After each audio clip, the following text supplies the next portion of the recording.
ওয়ালাইকুম। আজকে আপনাদের সাথে আমি শেয়ার করব একটা অন্য রকমের মাছ। বাংলাদেশে এই মাছ খাইনি কখনো, হয়তো থাকতেও পারে। আর মাছটার নাম কী ছিল আমি ভুলে গেছি, যাই হোক তাই বলতে পারছি না। সেই মাছটার আজকে ভিন্ন রকমভাবে রেসিপি হবে, আর তারই রেসিপি আজকে করতে যাচ্ছি। চলুন দেখুন কী আজকে রান্না হচ্ছে। এই হচ্ছে সেই আমার বিশ্ববিখ্যাত মাছ।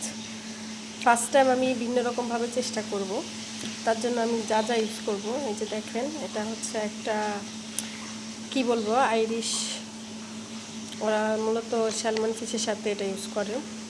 আমি স্যালমন ফিশ অনেক দিন একটানা খেয়েছি, তারপরে আজকে আমি হোয়াইট ফিশটার সাথে চেষ্টা করতেছি, তো এটা ইউজ করব। আর এই যে ফিশ সস নতুন ইনগ্রেডিয়েন্টস হিসেবে যা আছে সেটা আজকে প্রথমবারের মতো ইউজ করতেছি। এই আর তো সচরাচর কী আছে, লবণ, হলুদ, মরিচ, এগুলো দিয়ে আমি চেষ্টা করব এই নতুন মাছটা রান্না করার জন্য। তো একে একে সবগুলো আইটেম আমি এটার সাথে অ্যাপ্লাই করব। চলুন আপনারা দেখে ফেলুন কীভাবে আমি এটা করতেছি। সেই বিশ্ববিখ্যাত মাছের সাথে বিশ্ববিখ্যাত মশলা দিয়ে দিচ্ছি।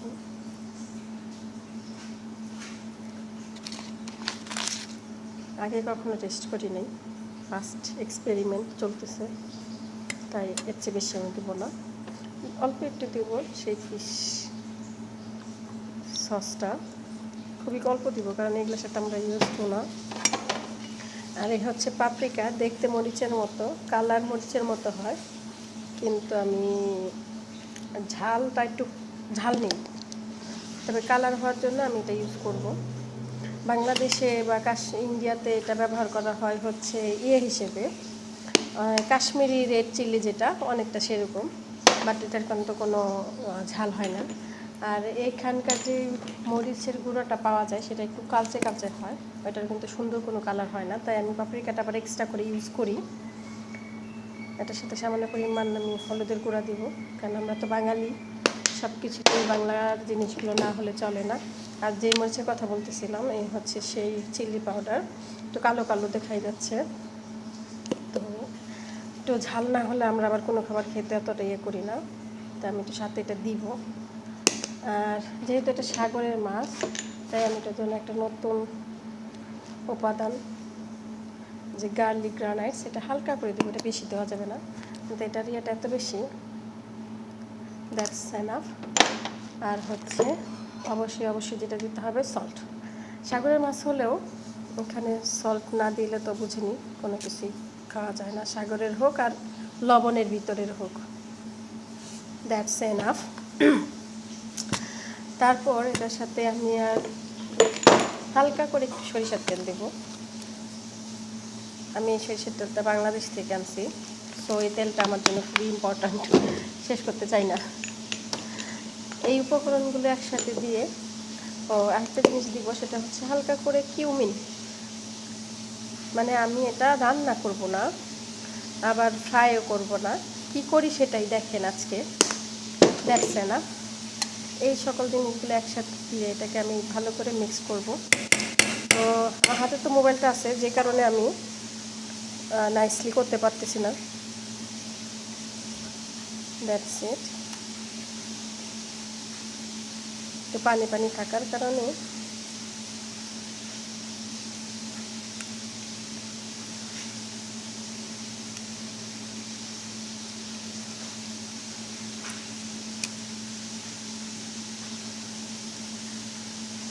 আমি সেই লম্বা লম্বা মাছগুলো এখানে কেটে কিন্তু এই ছোটো ছোটো করে নিচ্ছি, বুঝছেন। কেউ আবার বলবেন না ছোটো করছে এজন্য, কারণ বড় হলে মাছগুলোর ভিতরে সহজে কিছু ঢুকতে চায় না, হলুদ, মরিচ, লবণ, মানে সব কিছু একটু কেমন কেমন লাগে, আমার আবার ওরকম খাবার খেতে ইচ্ছে করে না, তো এজন্য আমি একটু ছোটো করে পাতলা করে নিচ্ছি। আর এই মাছটা এমনিও পাতলা। এই হচ্ছে এটার আপাতত লুক। আমি এটাকে কিছুক্ষণের জন্য ম্যারিনেট করে রাখবো। তারপর হচ্ছে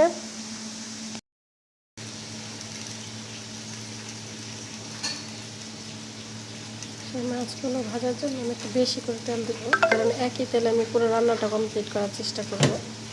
আর মাছটা যেহেতু একটু মানে সহজে ভেঙে যায়, কেমন যেন একটু অন্যরকম, বাংলাদেশের মাছের মতো না, সহজেই খুব ভেঙে মানে অনেক ভঙ্গুর, তাই আমি আর কি একটু তেলটা বেশি দিচ্ছি।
ভেজে রাখা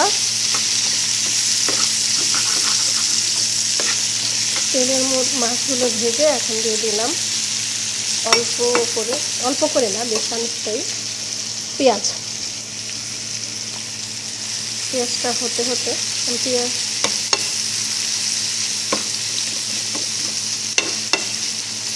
হতে হতে আমি আর একটা জিনিস নিয়ে আসি। সেই একই তেলে পেঁয়াজটাকে সাইড করে রাখলাম, কারণ হচ্ছে পেঁয়াজটা কিন্তু বেশি হয়ে যাবে আমার রসুনটা হতে। তারপর হচ্ছে রসুনটা দিয়ে ভালো করে ভাজবো, একটু ভিন্ন রকমের স্বাদ আর কি। যখন ঠিক এই কালার হয়ে যাবে তখন সবগুলোকে একসাথে করে নেব।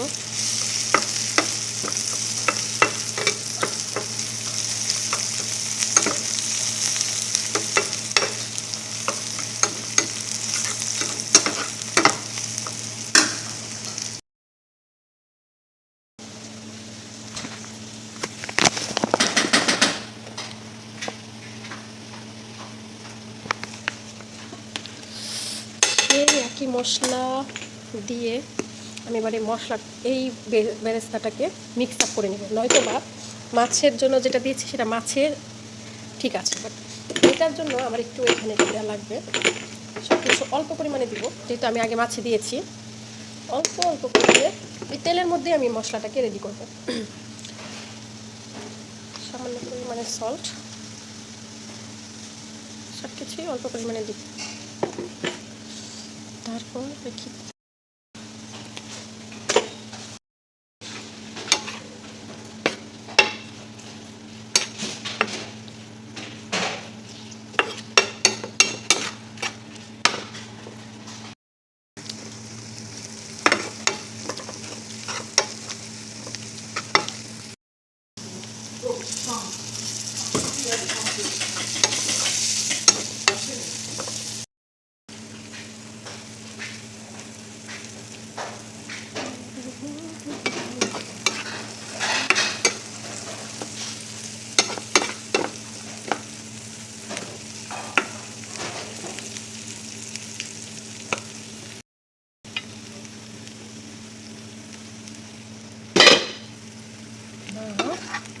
সবগুলো জিনিস একসাথে মিক্স আপ করবো।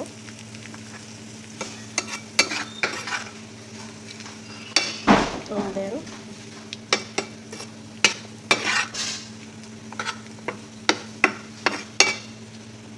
ভিন্ন স্বাদের রেসিপি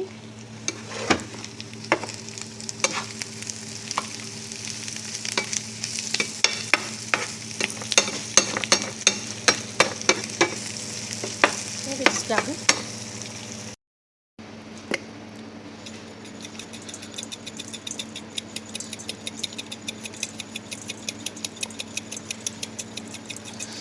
পেঁয়াজ, মরিচ, ধনেপাতা একসাথে দিয়ে একটা আলাদা রকমের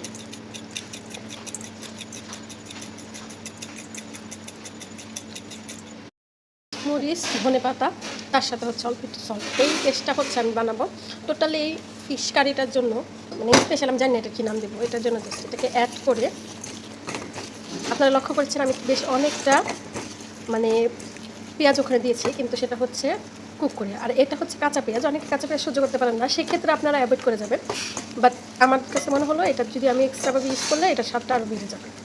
আর অবশ্যই আপনারা এটা অ্যাড করবেন খাওয়ার কিছুক্ষণ আগে, কারণ আগে যদি অ্যাড করে ফেলেন এটা হচ্ছে আপনার গরম গরম পেস্ট করার, আর এটা দিলে ঠান্ডা হয়ে যাবে। তাই খাওয়ার কিছুক্ষণ আগে আমি এটা মিক্স করে নিব, তখন আপনাদের ভিডিওটা